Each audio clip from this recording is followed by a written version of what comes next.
All right, let's welcome in our powerhouse panel on this Friday morning. Joining Allison and me is Project 21 National Advisory Board member and radio host Christopher Arps and best-selling author and political analyst Mark Halperin. Good morning to you both. This is now becoming a Friday thing. This is our Friday date. It is a Friday crew. Each Good Friday. morning. Yeah, I think this is, Mark, 3 or 4 consecutive Fridays that we've been graced with, Mark, your presence, and Chris and Mark together. Not since Friends went off NBC on Thursday nights has there been such appointment television in the universe. Wow. Agree, and that is reflected in the ratings here at Newsmax. And Chris always does a great job promoting it. He puts it on LinkedIn. He puts it on Twitter, Facebook. Chris, you He's put it always everywhere, but I promoting notice it is on LinkedIn, and I'm always like, why is he putting it on LinkedIn? Well, because there's a lot of people on LinkedIn. You got to put it everywhere. TikTok. He does. I guess so. I don't do much on LinkedIn. I just wish Mark Halperin would accept my Facebook friend request. Then my life would be when somebody complete. says that on network television, that is real, Mark. Yeah. Are you even on Facebook, Mark? I think you are. Oh, I'm not really on Facebook. well, Mark, I don't understand it. He just. I went straight to TikTok. I leapfrogged Facebook. Makes sense. Okay, well, somebody who's going straight to Twitter. Yeah. Very good segue. Yeah, I'm bringing that kind of business this morning, so just be prepared. Elon Musk yesterday. So let me just catch you up on what's going on here. We're looking at a possible hostile takeover of Twitter by Elon Musk. We've got a couple of business experts that are going to take us through what a hostile takeover is. I've never been so interested in those two words since basically the last 24 hours. I remember hearing that term. He's trying to buy Twitter. He made a final offer of $54 a share.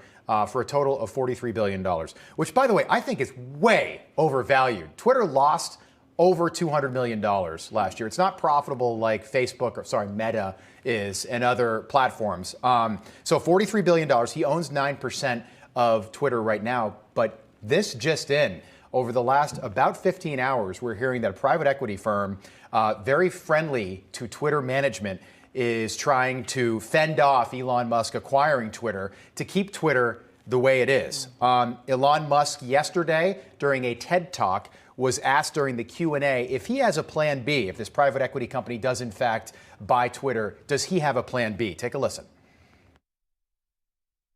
If in this case you are not successful in, the board does not accept your offer, you've said you won't go higher, is there a plan B? There is.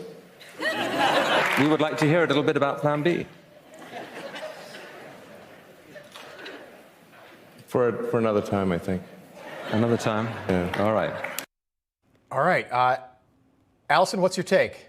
Well, he's really smart. He's obviously not rich because of not being smart. He's this very, very intelligent businessman. I don't know what plan B can be.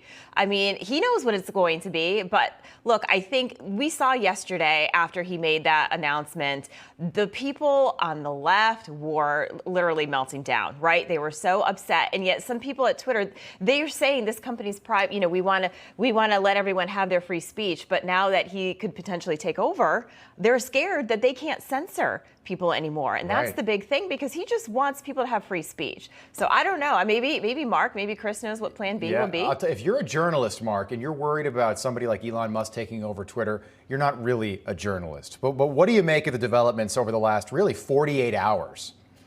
I mean, Allison's right. The guy's really smart, obviously, but he's got as much follow through as your son does shooting a 3-point field goal. I just think this is largely a stunt, and he's using it for some method. But for what? Because this is not. He's not going to benefit. He's not going to benefit financially, at least not in the immediate future, from spending $43 billion on Twitter. I think the end result of this will raise the stock price, and that'll make him richer right there because he owns a lot of the stock. Maybe. Chris, do you agree? I do. I agree with Mark on this. I think this is ultimately a stunt.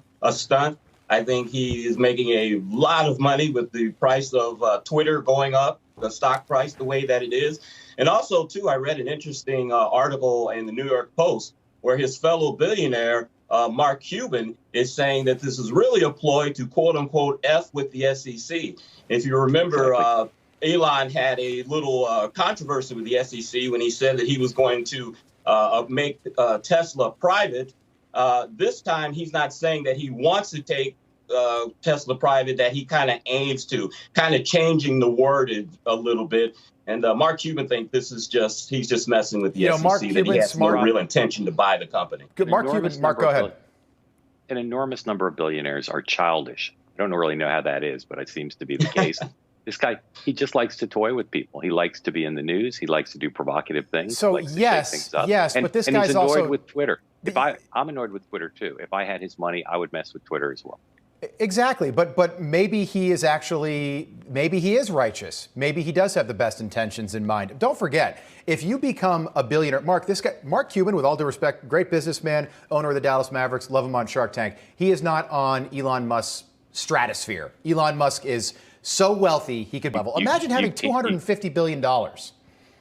You call it eccentric. I call it childish. Those two billionaires have the same thing in common. They do what they feel like doing in an emotional way. They have the money, they can get away with it. But I don't think this is a serious thing at all. Let me get back to the righteousness. It's not a good business move. Well, that's what I don't think it's a good business move. Twitter stock today is about $45 a share. So $54, the $54 that he's offering as of this morning, market's open in a couple hours. That's a pretty good price.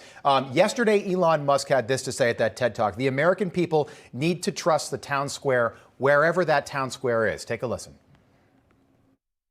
My strong intuitive sense is that having a public platform that is maximally trusted and broadly inclusive is extremely important to the future of civilization. Twitter has become kind of the de facto town square,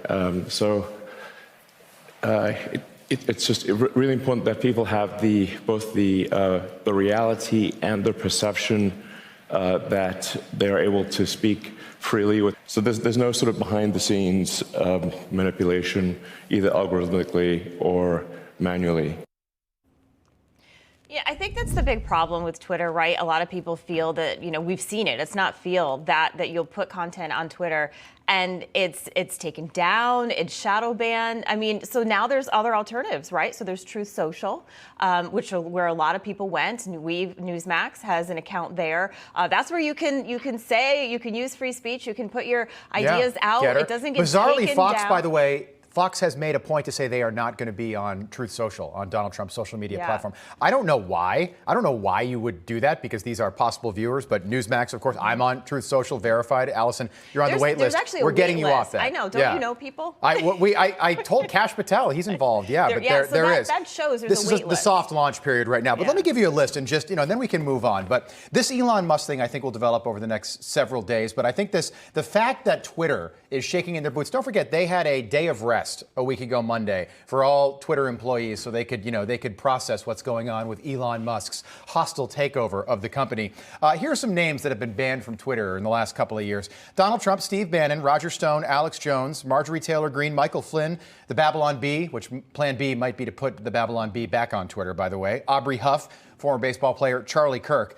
You notice anything about the political views, Chris, of some of the names that I just mentioned? Anything? They seem to lean a certain way, while Khomeini and Kim Jong-un and Putin are still on the platform. Okay, so here's where I'm going. I don't care if Roger Stone is on Twitter or not, but he should be allowed to be on Twitter if he wants to be. That's where I'm going with this. And I'm thinking that maybe Elon Musk comes in, takes over the company, and does the right thing and truly makes it a platform for all voices, not just one side. And then the glaring example is the Hunter Biden laptop, of course. The New York Post was kicked off Twitter for 2 weeks before the election. 10% of people, that Real Clear Politics poll said that 10% of people would have changed their vote. I don't know if that swings the election, but it has an impact. Twitter has an impact, even though only 15% of the population is on it. And apparently, Mark Halperin is not active on Facebook. So we've got to change that.